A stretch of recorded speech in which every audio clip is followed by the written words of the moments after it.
Diver finds camera lost at sea, finds familiar face in photos.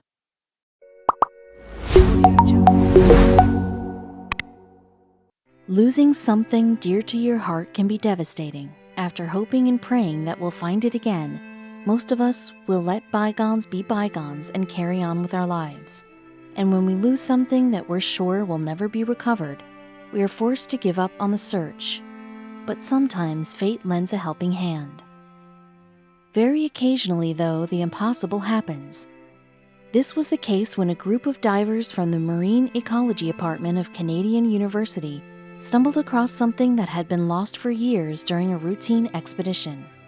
The team's curiosity was so piqued that they began a search to locate the owner of the long-lost item.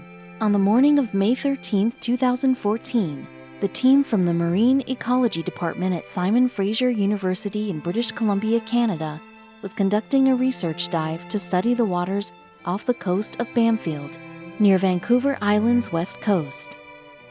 Although the team had begun their day with a very specific goal in mind, the purpose of that day's dive quickly changed. The diving team was studying the many species of starfish in the area and had hoped to gain some insight into their behavior, both in their own natural environment and in the school laboratory. But in a strange turn of events, something embedded in the seabed caught the eye of two students. Bo Dougherty and Tella Osler noticed something on the seafloor that didn't look like it was part of the natural ecosystem. It had hard edges and a leather strap that was waving in the current. Bo lifted it out of the sand and was astounded to see a round lens.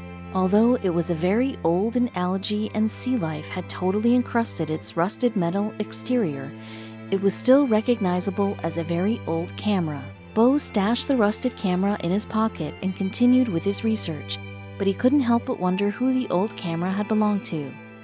Professor Isabelle Cote recalls the fateful find. One of them picked it up and put it in his pocket and kept counting the starfish, she said in an interview. When they came up from the dive, he said, "Look what I found."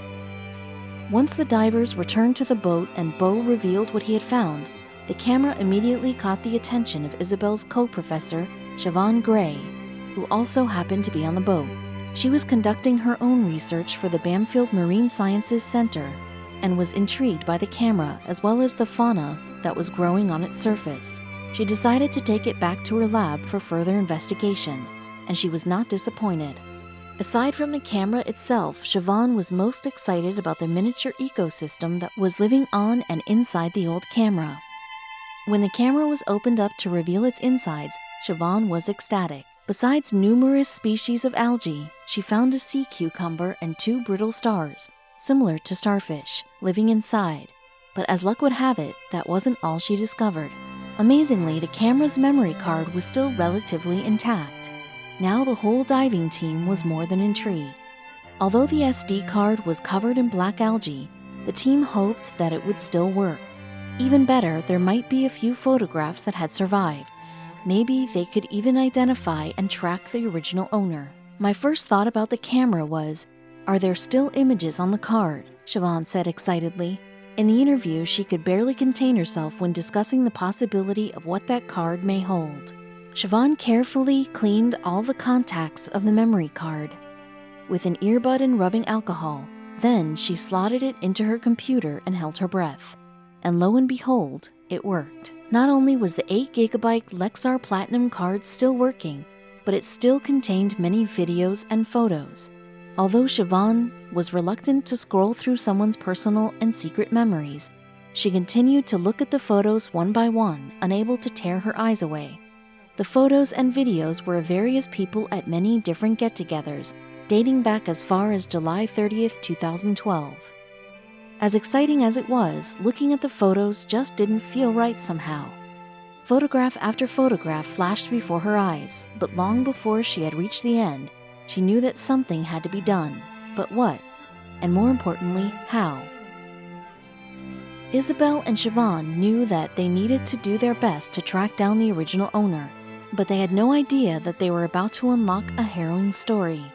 Isabelle and Siobhan knew that the best chance they had at finding the camera's owner was to take the photos to social media.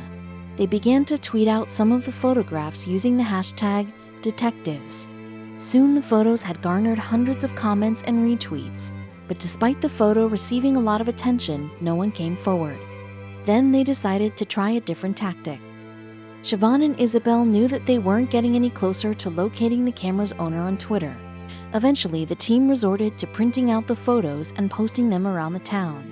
And it wasn't long before a member of the Navy recognized the man in the photo. Could he be the man they rescued from a shipwreck? Finally, they had their first lead. Paul Burgoyne was an artist from Vancouver. He had lost his boat in 2012 when it sank.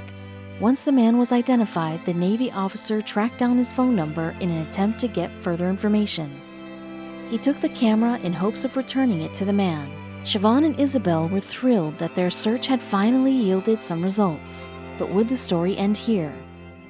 On the morning of May 21, 2014, Siobhan got the call that finally put an end to the mystery. Paul Burgoyne was on the other end and said he was thrilled, she explained. He says when he got off the phone with the Coast Guard, he and his wife were laughing a great deal and mentioned how lucky he was. But it was only when Siobhan heard his harrowing tale that she understood. It turned out that Paul was an extremely lucky man. He told Siobhan the story of how he had lost his camera. On July 20, 2012, Paul was sailing to his summer home in Tassos, British Columbia. His trip had gone without a hitch until he ran into a spot of bad weather. With the sea growing turbulent, his boat was thrown against some rocks. He subsequently lost his camera in the wreck. When Paul's boat crashed against the rocks, they smashed his hull apart. Paul found himself stranded in the freezing cold water and developed hypothermia.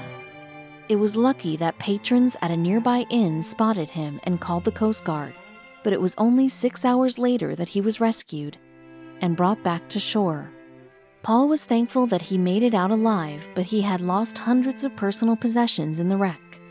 Over the years, and although it hurt him deeply, he had grown to accept what had happened. He was most heartbroken about his camera.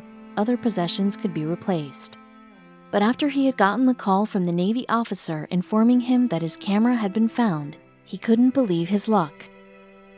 The photographs on Paul's camera didn't depict an ordinary family reunion. In fact, they had been taken when he and his family had scattered his late mother's ashes, and the photographs served as a reminder to be thankful. After all, he had nearly lost his life on the night that he had lost his camera. Siobhan and Isabel were very careful to back up the contents of the SD card before they handed it over to the officer. "That card seems to be a little unlucky," explained Isabel. "Paul is delighted to have his precious memories back. He never thought he would ever see those bittersweet photos ever again. Thankfully, fate played a hand in getting them back to him. Paul is one lucky man."